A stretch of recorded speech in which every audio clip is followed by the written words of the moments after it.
Praise the Lord. హల్లెలూయా. మన ప్రభు అయిన యేసుక్రీస్తు వారి నామములో అందరికీ వందనాలండి.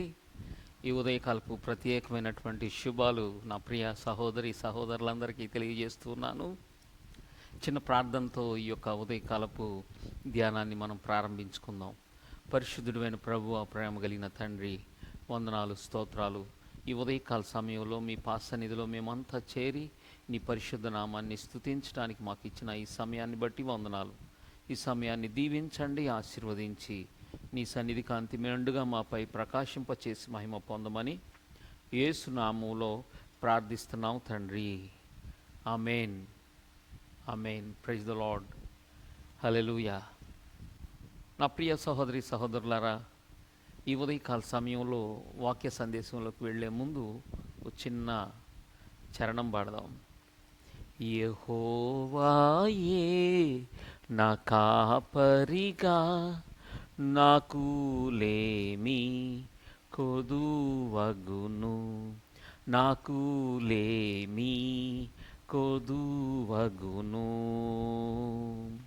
పచ్చికగాల చోట్లను నన్నాయన పరుండజేయును, పచ్చికగాల చోట్లను నన్నాయన పరుండజేయును. శాంతియుతమైన జలములకు నన్నాయనే నడిపించును, శాంతియుతమైన జలములలో నన్నాయనే నడిపించును. యెహోవాయే నా కాపరిగా, నాకు లేమి కొదువగును. గాఢాంధకారపు లోయలలో నడచిన నేను భయపడను, గాఢాంధకారపు లోయలలో నడచిన నేను భయపడను.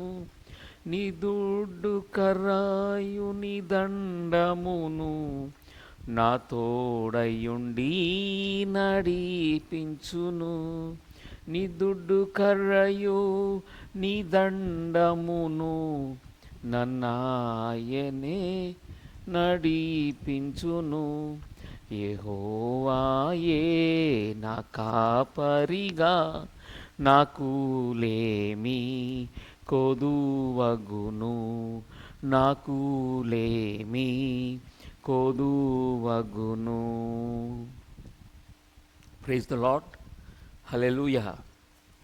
నా ప్రియ సహోదరి సహోదరులారా, ఈ ఉదయకాలపు ప్రత్యేకమైనటువంటి ఈ సందేశాన్ని మనం ధ్యానం చేద్దాం. ఈ యొక్క ధ్యానాంశం దేవుణ్ణి ఎలా సేవించాలి, దేవుణ్ణి ఎలా సేవించాలి అనే ఒక ప్రత్యేకమైనటువంటి సందేశాన్ని ఈ ఉదయకాల సమయంలో మనం ధ్యానం చేద్దాం. వాక్యంలో నుంచి తీతుకు రాసినటువంటి పత్రిక 3వ అధ్యాయం 5 నుండి 8 వచనాల వరకు మనం చదువుదాం. తీతుకు రాసిన పత్రిక 3వ అధ్యాయం 5 నుండి 8 వచనాలు. మనము నీతిని అనుసరించి చేసిన క్రియల మూలముగా గాక, తన కనికరము చొప్పుననే పునర్జన్మ సంబంధమైన స్నానము ద్వారాను, పరిశుద్ధాత్మ మనకు నూతన స్వభావము కలుగజేయుట ద్వారాను మనలను రక్షించెను. మనం ఆయన కృప వలన నీతిమంతులమని తీర్చబడి నిత్య జీవమును గూర్చిన నిరీక్షణను బట్టి దానికి వారసుల మొగుటకై ఆ పరిశుద్ధాత్మను మన రక్షకుడైన యేసుక్రీస్తు ద్వారా ఆయన మన మీద సమృద్ధిగా కుమ్మరించెను. ఈ మాట నమ్మదగినది గనుక దేవుని యందు విశ్వాసముంచిన వాడు సత్క్రియలను శ్రద్ధగా చేయుటయందు మనసుంచున్నట్లు నీవి సంగతులను గూర్చి దృఢముగా చెప్పుచుండవలనని కోరుచున్నాను. ఇవి మంచివియు మనుషులకు ప్రయోజనకరమునై ఉన్నవి. ఆమేన్. ఈ ఉదయకాల సమయంలో మనం వాక్యంలో మరి దేవుణ్ణి ఎలా సేవించాలి అనే దాని గురించి మనం ధ్యానం చేయాల్సి వచ్చినప్పుడు, దేవుణ్ణి సేవించడానికి ఒకే ఒక్క ప్రాముఖ్యమైనటువంటి ఆవశ్యకత, మనకు అవసరమై ఉన్న ప్రాముఖ్యమైనది ఏంటంటే చూడండి, సిద్ధ హృదయం కలిగి ఉండటం, సిద్ధమైనటువంటి మనసు కలిగి ఉండటం ప్రాముఖ్యమైంది. ఆయన మనలో చూసే ప్రాముఖ్యమైనటువంటి ఈ సిద్ధపాటు, ఆ సిద్ధమైనటువంటి హృదయం మనలో లేనప్పుడు దేవుడు మనల్ని ఉపయోగించుకోవటం సాధ్యం కాదు. ఓ చక్కటి సందర్భాల్ని వాక్యంలో చూస్తాం, చాలా చూస్తాం. ప్రాముఖ్యమైన కొన్నిటిని మనం చూద్దాం. ప్రభువారు ఒక వ్యక్తిని మరి నన్ను వెంబడించు అని చెప్పినప్పుడు, నేను పొలం కొనుక్కున్నాను, అది చూసి రావాలి అని తను వెళ్ళిపోతాడు. మరొక అతను, నేను మరి 5 ఎద్దుల్ని కొన్నాను, అవి ఎలా ఉన్నాయో నేను చూసి రావాలి అని చెప్పటం చూస్తాం. ఇంకొక అతను, నేను వివాహం చేసుకున్నాను, నేను రాలేను అని నిర్మోహమాటంగా చెప్పేశాడు. ఈ విధంగా మనం చూస్తే ఒక్కొక్కరి సమాధానాలు ఒక్కొక్క విధంగా ఉన్నాయి. యేసు ప్రభు వారు చెప్తూ మరి ఎటువంటి సిద్ధపాటు మనలో ఉండాలి అనే దాని గురించి ప్రభువారు చెప్తూ, నిజంగా ఆయన సేవ చేసేవాళ్ళు అయి ఉంటే మనం మన మీదికి చూడండి, ప్రభువారు చక్కటి ఉదాహరణ చెప్పారు. అదేంటంటే, ఏ దేశం మీదకైనా మరి 1000 మందితో ఎవరైనా శత్రువులు మరి ఆ దేశాన్ని చుట్టుముట్టడం కోసం వాడి మీదకి దండొస్తూ ఉంటే, ఈ దేశం వారంట ఎంత సిద్ధపాటు కలిగి ఉండాలంటే 10,000 మందితో సిద్ధపడి, ఆ 10,000 మంది తన దగ్గర ఉందా లేదా చూసుకొని ఆ సిద్ధపాటుతో వాళ్ళ మీదకి యుద్ధానికి వెళ్ళాలి అని ప్రభువారు చెప్తారు. ఈరోజు మనం ఒక పని చేయటానికి వాస్తవంగా మనం 100 రూపాయలు అవసరం అయి ఉంటే, మనం 1000 రూపాయలు మనం మన దగ్గర సిద్ధం చేసుకొని ఆ పని కోసం ముందుకు రావాల్సి ఉన్నది అన్న ఒక చక్కటి ఆలోచనని, ఉదాహరణని యేసు ప్రభువారు చెప్పారు. చూడండి, మరి వాక్యంలో మనం చూస్తున్నప్పుడు దేవుణ్ణి సేవించే అవకాశం నీకు వచ్చినప్పుడు మనం ఎలా స్పందించాలి? ఖచ్చితంగా మనకి తెలిసినా తెలియకపోయినా గమనించాల్సింది ఏంటంటే, బలమైనటువంటి సిద్ధపాటు మనలో ఉండాలి. చూడండి, ఆ సిద్ధపాటు మనలో ఉంటే ఆ సిద్ధపాటుకు తగినట్లుగా మన సమాధానం ప్రభు దగ్గర మనం సిద్ధపరుచుకొని చెప్పగలుగుతాం. ఒకవేళ అలా కాకపోతే మనకున్నటువంటి అనేకమైనటువంటి వ్యవహారాలలో మనం విరుక్కుని ఆయన యొక్క ఉద్దేశాన్ని చేయటం కోసం మనం ముందుకెళ్ళలేము.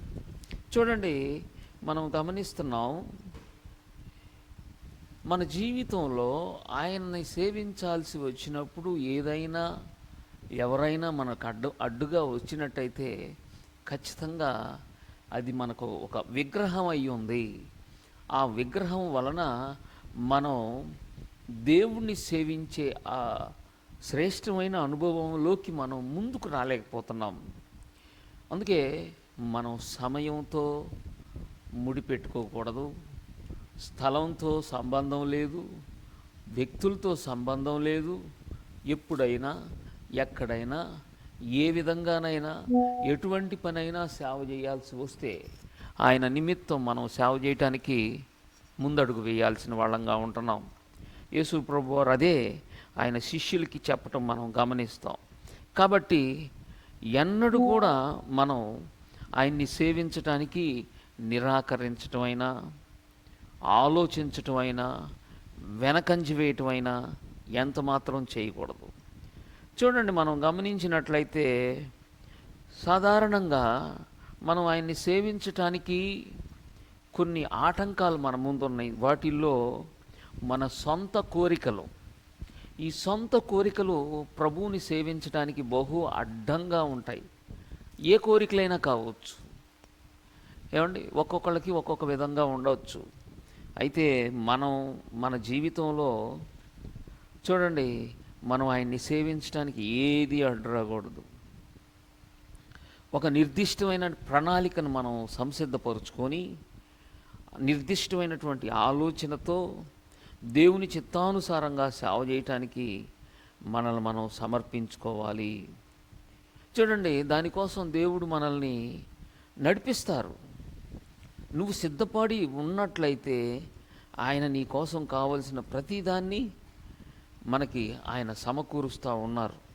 ఇక్కడ మనం చూస్తున్నాం, మనం చదివినటువంటి వాక్యంలో 5వ వచనం నుంచి 8వ వచనం వరకు మనం చూస్తే మనకు అవసరమైన ప్రాముఖ్యమైనటువంటి మాట ఏంటంటే, ఈ మాట నమ్మదగినది గనుక దేవుని యందు విశ్వాసం ఉంచిన వారు సత్క్రియలు చేయుట యందు